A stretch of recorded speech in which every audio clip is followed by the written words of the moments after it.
Dans la vidéo précédente, nous avons vu l'effet que peut avoir le conditionnement opérant sur les émotions.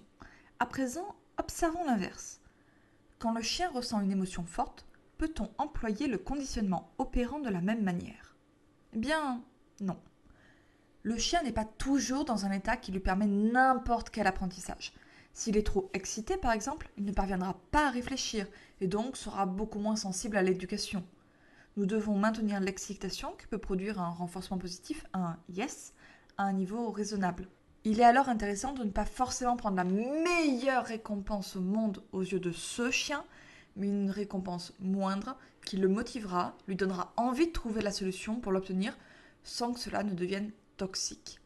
Il en va de même pour la frustration produite par une punition négative, un zut, qui peut poser de gros problèmes lors de la mise en place de certains exercices. Ignorer un chien pour qui il est capital d'avoir de l'attention peut être néfaste et sa frustration peut même devenir dangereuse. Dans la majorité des cas, nous pouvons nous passer des punitions négatives, produisant ces zut et cette frustration en travaillant avec de l'anticipation. À présent que nous avons vu des trop-pleins de joie et d'envie, parlons de la peur.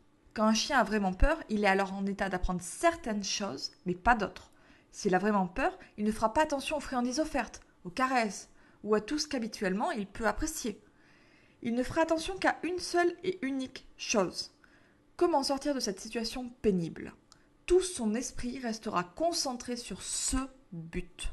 S'il se met à aboyer et que ses aboiements font fuir l'objet de sa peur, il sera fortement soulagé. C'est un ouf. Son comportement se reproduira alors. C'est l'un des mécanismes que nous trouvons derrière la réactivité, que ce soit en laisse ou au portail.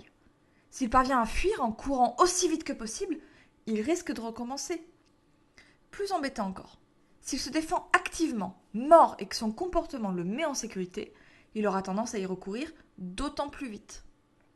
Cela fait partie des raisons pour lesquelles il ne faut pas pousser un chien à la morsure, que ce soit envers un autre chien ou un humain. En adoptant ce genre de comportement, on se met en danger et on peut le rendre d'autant plus agressif. En cas de problème, le chien se concentre sur comment résoudre sa problématique. Les émotions fortes vont donc être un frein important à l'éducation, mais surtout à la rééducation ou à n'importe quelle forme de travail sur des problèmes comportementaux. Faisons une conclusion rapide. La peur ne peut pas se renforcer à coup de renforcement positif, de yes. Déjà parce que le yes ne produit pas la bonne émotion. Il ne produit pas davantage de peur. Son essence même est de produire de la joie, de l'envie, de l'excitation.